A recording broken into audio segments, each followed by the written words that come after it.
За сайн байцгаана үзэгчдээ. Чүта хөтөлбөрийн 5 дахь дугаар эхэлж байна. Өнгөрсөн өдрүүдэд одоо улс төрчдийг тойрон өрнсөн үйл явдлуудыг хамтдаа ярилцгаая. За хөгжлийн банк одоо хөгөө улам нэмсээр байгаа. Аливаа асуудал нэг гарч ирээд за ер нь бол нэг хагас өдөр, за сайн бол 2 өдөр. За тэгээ цаашаа ингээ хөврөлттэй цагдаа цэрэг АТГ-ийн оролцоо явуул нэг 3-5 хоног хөврөөд аливаа асуудал дуустдаг бол хөгжлийн банк маань улам хөглөгцөөр байгаа. За үйл явдал бол нэлээд өрнөлтөй явж байгаа. За иймэрхүү нэр бүхий зээлдэгчдийг АТГ-гээс хүсэлт гаргасны дагуу цагдаа орцсон байна. 30 хоног цагдсан хордог нэг тийм хуультай. За Алтай констракшны Батбаяр НВЦ-гийн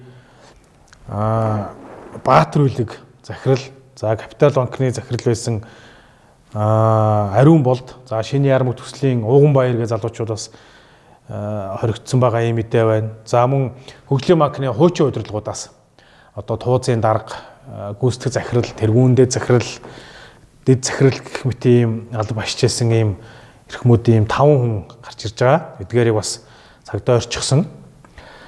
За хөгжлийн банкыг тойроод одоо өрнөж байгаа үйл явдал яг ийм дүр зурагтай байна. Энэ бол хэдхэн хоногийн өмнө болцсон явдал. За гэхдээ асуудал хоёр талтай байхыг бол одоо Чүта хөтөлбөрөөр үргэлж сануулад хэлж байгаа. Нэгдүгээр нэг талаар эрх баригч намын одоо залуучууд, залуу үе ер нь бол 80-аад оныхон гарч ирсэн. Эдгээр бол залуучууд маш зоригтой, эрч хүчтэй, за шударга тийм байдлаар асуудалд хандаж, за нэлээд одоо нялцганахгүйгээр одоо довтлогож байгаа. За тухайлбал Капитал банкны Ундрмаа гэдэг гишүүн хөгжлийн банкнаас нэлээд их мөнгө төгрөг аваад банкндаа байршуулаад тэгээд ашин шог болгоцсон байсныг нь хэрэг болгоод тэгээ мань нүг шүүхэн шилжүүлдэг. Тэгсэн чинь 40 сая төгрөгөөр торгуулад гараад ирдэг. За ард түмний нийгмийн бухимдал бол нэлээд төрсөн. Гэхдээ яач чадаагүй. Тэгээд тэр хүн сайхан ингээд бүх юм болцсон байсан болвол сая дахиж асуудлыг сөхөөд өөрийнх нь мэдлэлд байсан 119 гэсэн үү объектыг шууд хурааж авсан. За тэр нь бас нэг 120 30 тэрбум төгрөгийн үнэ бүхий. За яг яаж үнэлсэн гэтэр бол дахиад тусдаа асуудал байх. Гэхдээ ямар ч байсан нэг ийм арга хэмжээг бол авч чадлаа. За нэлээд эрс шийдэмгийн арга хэмжээг авсан. Нэлээд дөрвтэй хөдөлж чадчихээн. Шуурхаач байна, шийдэмгийч байна, зоригтойч байна л да залуучууд. Нөгөө талаас энийг бас эрх баригч нам. За мэдээж өнгөрсөн жилүүдийн асуудлыг зөвхөн эрх баригч нам одоо Монгол ардын намаар төсөөлж болохгүй. Ардчилсан нам, хоёр том намын ээлжиж эрх барьж исэн хоёр том намын дарга нарын хоорондын одоо бид нар манан гэж ярьдаг. Манангийнхны хооронд үүсэж байгаа томоохон эрх мэдлийн шилжилт, хуваарлалт одоо дахин хуваарлалт гэж хүмүүс харж байгаа. За ялангуяа Монгол ардын нам дотор залуучууд хөгжүүлээгаа жийж байгаа, төрж гаргаж байгаа ийм процесс болж ийн гэж хүмүүс зарим нь ярьж байна. За тэгэх юм бол бас нэг тодорхой залуу хүмүүс ч гэсэндээ үүнд холбогдож байгаа. Мөн адилхан одоо намаасаа төрөгдөж байгаа гэх юм уу. За яг хуу тийм дүр үзүүлж байгаа залуучууд үлдээ дандаа өгшчүүл явцсан байх нь үгүй юу гэдгийг хэдүүлээ үр дүнг одоо харцгаая болоод өнгөрсөний дараа. За ямар ч байсан Монгол ардын намд бол маш том хүзэр байна. PR-ийн, улс төрийн ямар ч гэсэн үйл явцыг өрнүүлээд ах тийм том хүзрийг атгачлаа. За ажиллаад хахад бол үйл явдал дөнгөж эхлэл дээр явж гинэ удаа гэж харагдаж байна. Учир нь энэ нэг юм утас байла, гогцоорц утас байла гэхэд татхад тэр утас бол нэлээд хайц цаашаа хөвөрдөг. Гэтэл үүнд одоо татгдсан байгаа улс төрчид одоо ямар ч хүн одоо усан живхэд өвснөөс ч шүүрдэг гэдэг. За тэгвэл одоо эндээс татагдж байгаа, чангагдж байгаа улс төрчид бол бусдаасаа мэдээж зуурна. За ингээд нэлээ хөвөрөх болов энэ асуудал гэж харж байгаа. Ямар ч гэсэн бол энэ 100 хүрчих байх. За наадам гэхэд бол ерөн дуусах юм уу юу харагдах байх гэж бодож байна. За ийм улс төрчнөр одоо эрх баригч намаас чангаагдчаад байна. Аас Хөвхбат гишүүн, за Эрлийн Эрдэнэт гэдэг ийм цуутай бизнесмен хүн дээ. За Бямцогт гишүүн нэлээ их өөрөө одоо асуудлыг дөнгөж эхэлж байхад амар их юм яриад тайлбарлаад яваад исэн хүн. За Ундрмаа гишүүн бас мэдээж түрүүн бас дурдсан, нэлээд гүн утгалтцсан бас ч нэлээд одоо хүндхэн цохилтыг бас авж байгаа хүмүүсийн нэг. За амар төвшин гишүүний нэр дуулдаад байгаа өөрөө хөгжлийн банкны захирал байсан. За хас суурийн ган хуйг гэж залуугийн бас нэр зохигдоод явж байна. За нэр цуутай бэлэгт гişүүн бас орчихсон явж байгаа. Мань хүний хөгжлийн банкнаас авсан зээл зориултын бусаар ашиглагдсан уу эсвэл хүүгээ төлөөгүй юу? Ер нь бол нэг ийм хэдэн төрлийн асуудлаар л ороогдож байгаа л да. За хөгжлийн банкны асуудлыг ярихад бол Ардчилсан намын ах нарыг бол зайлшгүй ярих хэрэгтэй. Ягаад гэвэл 2011 онд хөгжлийн банк байгуулагдсан, 12 онд нь Ардчилсан нам сонгуульд ялж төрийн эрхийг барьсан. За энэ хугацаанд 2 засгийн газар сольсон 2 том бонд гарсан. Чингис бонд, Самара бонд. За хөгжлийн банкаар дамжуулж гаргасан энэ бондны мөнгө нь одоо толгой иргэм их мөнгө. Одоо их найдаар тоологдох доллар.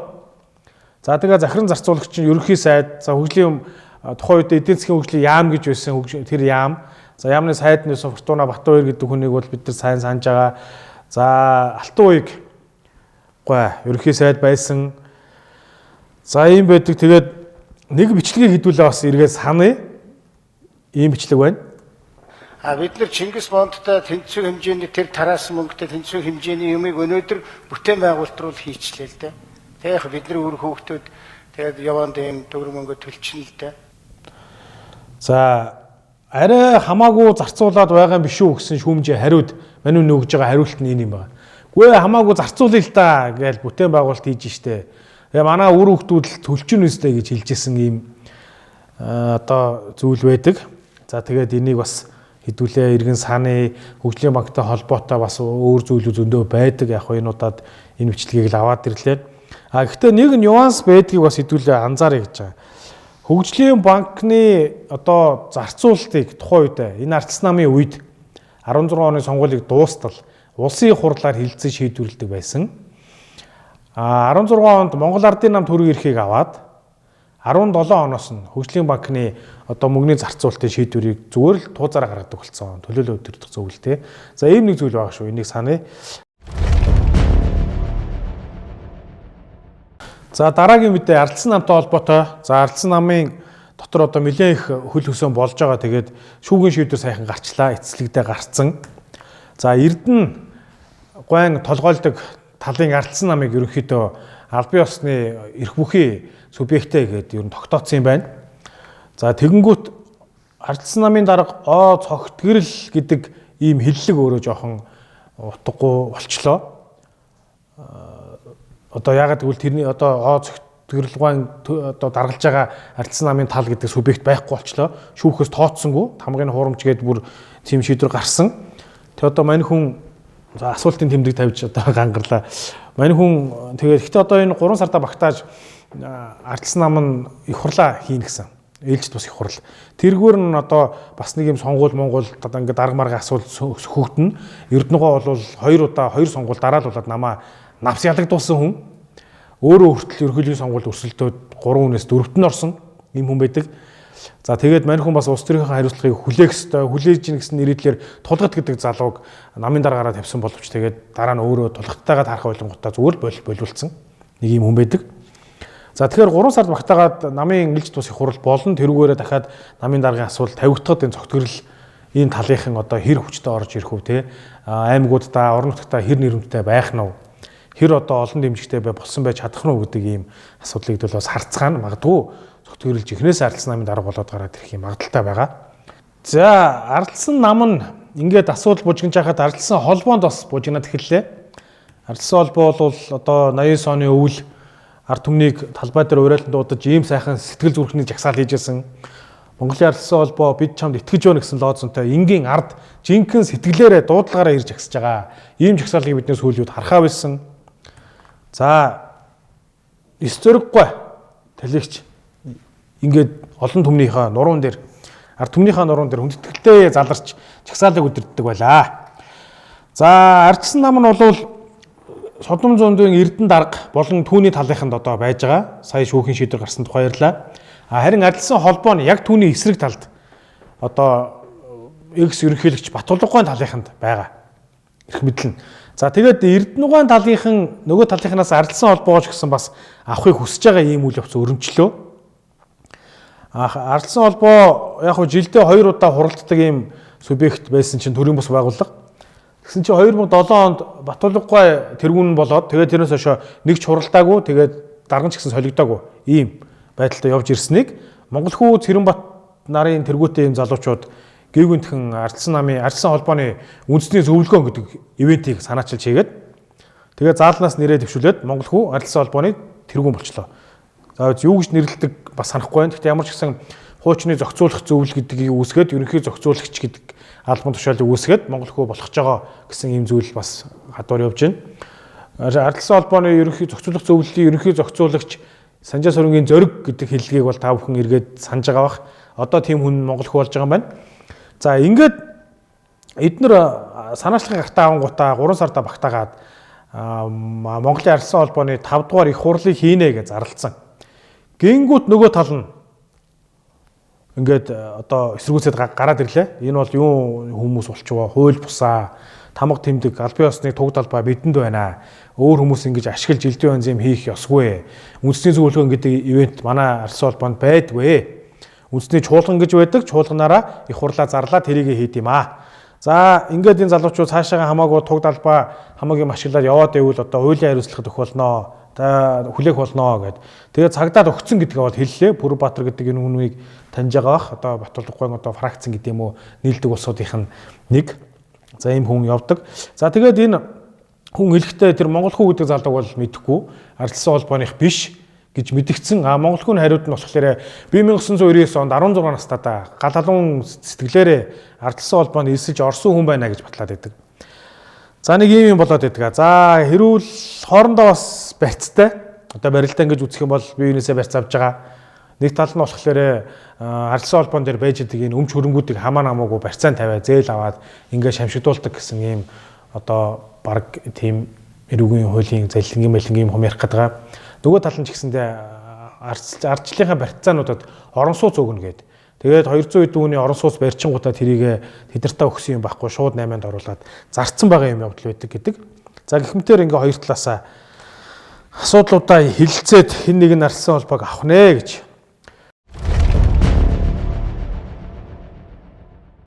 За дараагийн сэдв Украин дахь Монгол дайн ба Монгол оюутнууд. За Украин дайн болж байгаа. Манад болж байгаа юм шиг л бид нэр хуух талцаад хэрэлдээд бөө юм болж байгаа угаасаа тэгдэг. За Монгол оюутнууд байж байгаа нэг 20 хэдэн оюутнууд 30 оюутнууд Украинд байж байгаа. Одоо ингээд метронд ингээд хорогдож байна. Дайн болж байна. За үнэхээр одоо хүсэлтгүй юм зүйл. За тэгээд энэ оюутнууд яагаад ингээд үлдсэн бэ гэж бөөн асуудал үүссэн. Одоо ингээд дайны хүлд үргэлжлээ яана вэ гэсэн гадаад харилцааны ямаас мэдгэдэхдээ энэ оюутнуудын хүсэлтээрээ үлдэж байгаа. Өөрийн хүсэлтээр гэсэн зүйл мэдгдсэн. За ингээд өөрхий метронд ингээд хорогдоод байж гин. Ингээд идж уух юмад хорондоо хийцэн ингээд байж байгаа. За тэгсэн чинь оюутнууд нь арай өөр юм ярьдаг. Нэг бичлэг хэдүүлээ хамтдаа үзье. Бичгийг бид хүлээж авахгүй. Тийм болохоор сургуулиас асуулт илгээд явуулна. Эргээд ингээд төгсөх боломж байхгүй шүү гэдэг юм өгөөд тэр бичгийг хүлээгээл бид нар хичээсэн яадын яамаа бүр маш их мэдээллийг хангаж 2-3 удаа ингээд уулзалт хийж ингэсэн хэрнээ яг ийм байдалд бидрийг оруулж байгаа байхгүй юу. Тэгээд зарим сургууль нь яг өөрийн журамтай байна. Ингээд төгсөх болсон оюутнууд, яг төгсөлтийн ажлаа хийж байгаа оюутнууд ингээд явах гэхлээр сургуулиуд нь одоо явуулахгүй те ингээд чөлөө өгөхгүй.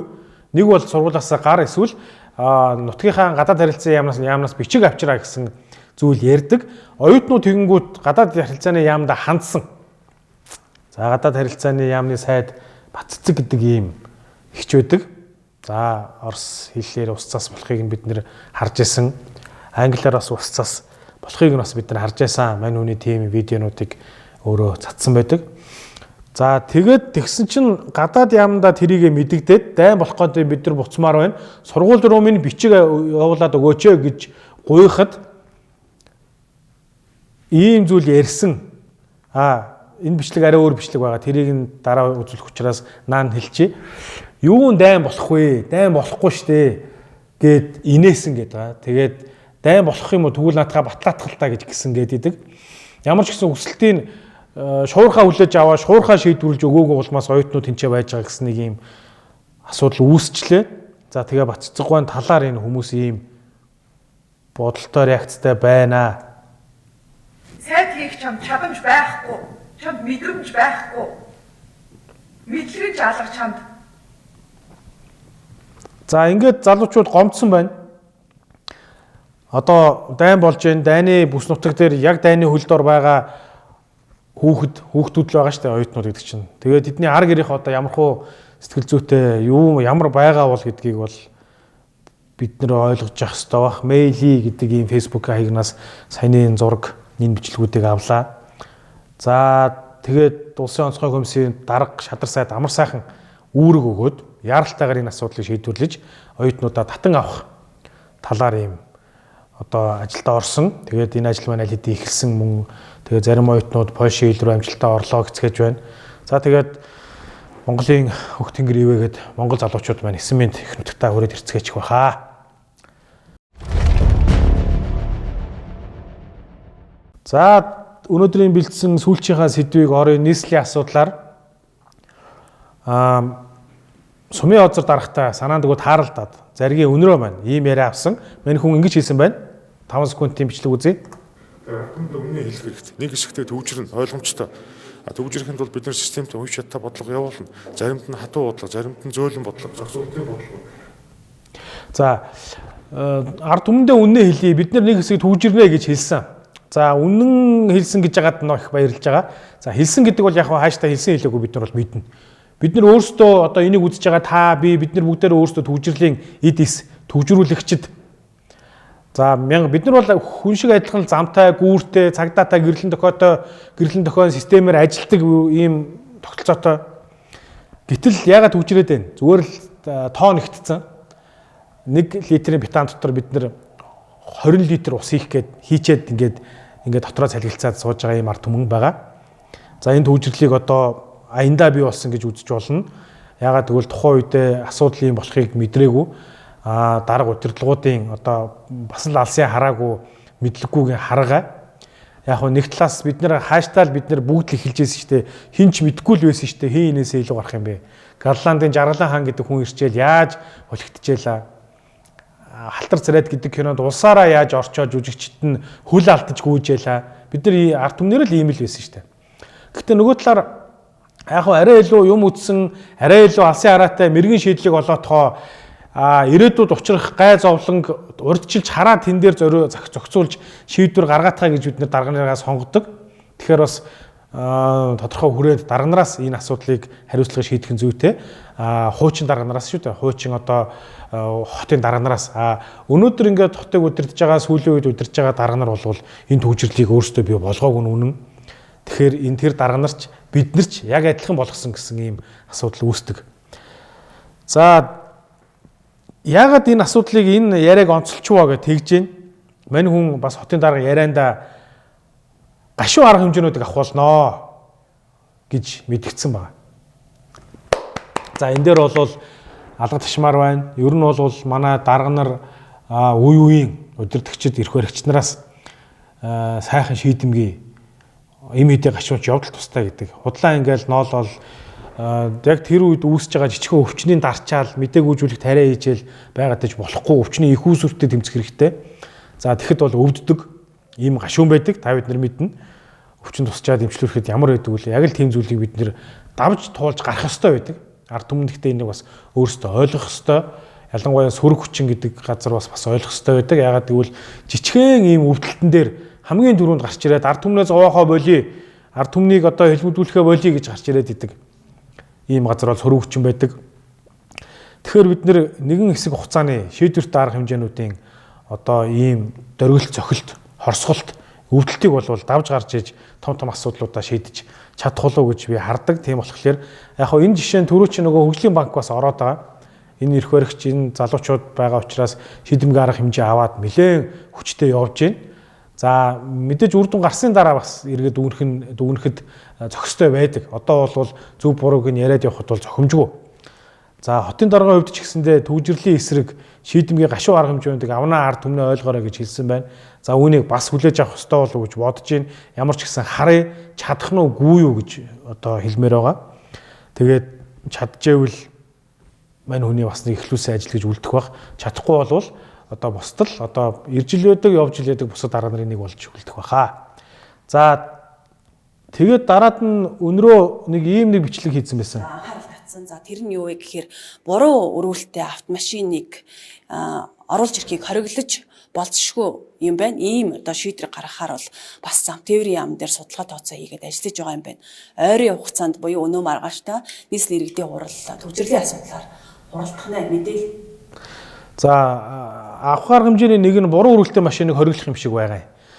За олон хүнд мэдээж таалагдахгүй. Буруу өрүүлтэй машины ченжүүд байдаг, буруу өрүүлтэй машин барьж байгаа олон иргэд байгаа. Таалагдахгүй гэхдээ мэдээж оронд нь нэг боломж өгөх байх. За шат дараатай айжим арга хэмжээ авах болов уу? Тэгэхээс юу нэг өглөө босч ирэнгүүтээ одоо өнөөдрөөс буруу өрүүлтэй машин унахгүй шүү гэж хэлэхгүй байлгүй дээ. За тэр бол мэдээж хэрвээ тэгэх юм бол асуудал шал өөрөөр эргэх баха гэж. За ингээд өнөөдрийн миний бэлдсэн одоо улс төрчдийг тойрсон үйл явдлын чүү 5 нэвтрүүлэг маань ингээд өндөрлж जैन 5 дугаар дугаар байлаа. Студид хөтлөгч Артгаа байлаа. Анхаарал тавьсанд баярлалаа.